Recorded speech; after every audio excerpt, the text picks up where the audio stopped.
இன்னைக்கு வந்து ஆமாம்.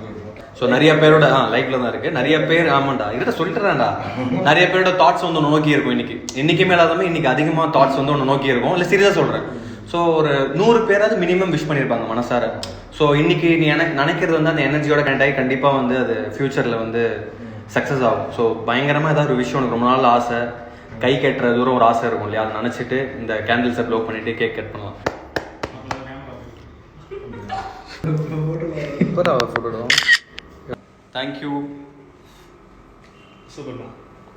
சும்மா ஏதாவது சொன்னாலே ரொம்ப அசிங்கப்பட்டுருவேன். ரொம்ப ஒரு மாதிரி எப்படி சொல்கிறது, ரொம்ப எம்பாரசிங்காக ஃபீல் பண்ணுவேன் சின்ன சின்ன விஷயத்துக்கு கூட.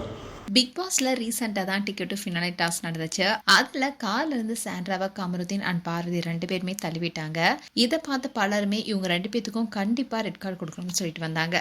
அதே மாதிரி கமருதீன் அண்ட் பார்வதிக்கு ரெட் கார்டு கொடுத்து விஜய் சேதுபதி வெளியே அனுப்பினாரு.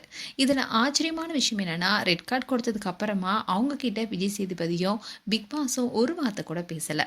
அதுக்கு கொஞ்ச நேரத்துக்கு முன்னாடி 2 பேருமே ஜாலியாக டான்ஸ் ஆடி இருந்தாங்க. ஆனால் சில நிமிஷங்களையே நிலைமை முழுக்க மாற விஜய் சேதுபதி கடுமையாக கண்டிச்சதும் சாண்ட்ராவுடைய காலை விழுந்து மன்னிப்பு கேட்டாரு கமருதீன். அந்த நேரத்தில் சாண்ட்ரா கதறி எழுதியது குறித்து பலரும் பல விதமாக பேசினாங்க. ஒரு பக்கம் சாண்ட்ராவுக்காக தான் இந்த ரெட் கார்டுன்னு பலரும் சொல்லிட்டு வராங்க. அதே மாதிரி இன்னொரு பக்கம் சாண்ட்ரா தொடர்ந்து அழுந்த ஆர்ப்பாட்டம் செய்யறது எல்லாமே நாடகம்னு இன்னொரு தரப்பும் சொல்லிட்டு வராங்க. இப்படி இருக்க சூழல கமருதீன் அண்ட் பார்வதி 2 பேருமே பிக் பாஸ் வீட்டில் இருந்ததுக்கான சம்பளம் எதுவுமே அவங்களுக்கு வழங்கப்படாது என்பதுதான் பெரிய அதிர்ச்சியான விஷயம். ஏன்னா இது வரைக்கும் அவங்க 90 நாட்கள் இருந்திருக்காங்க. அப்படி இருக்கும்போது அந்த 90 நாட்களுக்கான சம்பளம் அவங்களுக்கு வழங்கப்படாது. அதே மாதிரி பிக் பாஸ் உள்ளிட்ட எந்த நிகழ்ச்சி, கொண்டாட்டம் எதுலையுமே அவங்க கலந்து கொள்ள முடியாது. அதுவும் குறிப்பா சொல்லணும்னா கமருதீன் மகாநதி சீரியல்ல குமரன் என்ற கேரக்டர் மூலமா தான் பிரபலமானாரு.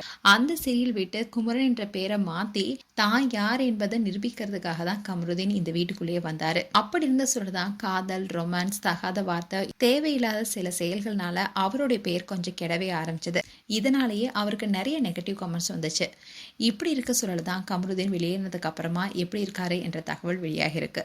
அதாவது கமருதீனுடைய நண்பர்கள் வட்டாரத்தில் விசாரிக்கும் போது கமருதீன் ரொம்பவே மனம் முடிந்ததாகவும், ஒரு பொண்ணை உண்மையா காதலிச்சதாகவும் அண்ட் சாண்ட்ரா கிட்ட அவர் நடந்துகிட்ட விதத்தை நினைச்சு ரொம்பவே வருத்தத்துடன் இருக்கிறதாகவும், அதே சமயம் சாண்ட்ராவும் தன்னை பத்தி ரொம்ப இழிவா பேசினாங்க. அதை பத்தி யாருமே முன்னிறுத்தி கேள்வி கேட்கல. அப்படி இருக்கும்போதே எனக்கு ரெட் கார்டு கொடுத்துருக்காங்க. இது என்னுடைய வாழ்க்கையிலேயே மிகப்பெரிய அடி. 3 மாசம் பிக் பாஸ் வீட்டில் என்னால முடிந்த வரைக்கும் நான் நல்லாவே விளையாண்டுருக்கேன். அப்படி இருக்க சூழல எனக்கு பிக் பாஸ்ல இருந்தே 1 பைசா கூட சம்பளம் வழங்கப்படாது. அது மட்டும் இல்லாம பலரும் பலவிதமா பேசுறது மேலும் மன வருத்தத்தை ஏற்படுத்ததாகவும் கமருதீன் தரப்புல சொல்லப்படுது. மேலும் கமருதீன் குறித்து உங்களுடைய கருத்துக்களை கமெண்ட் செக்ஷன் சொல்லுங்க. இது போன்ற வீடியோஸை பார்க்க நியூஸ் தமிழ் கேட் சேனலை சப்ஸ்கிரைப் பண்ணுங்க. மறக்காம நோட்டிஃபிகேஷன் பட்டனை கிளிக் பண்ணுங்க.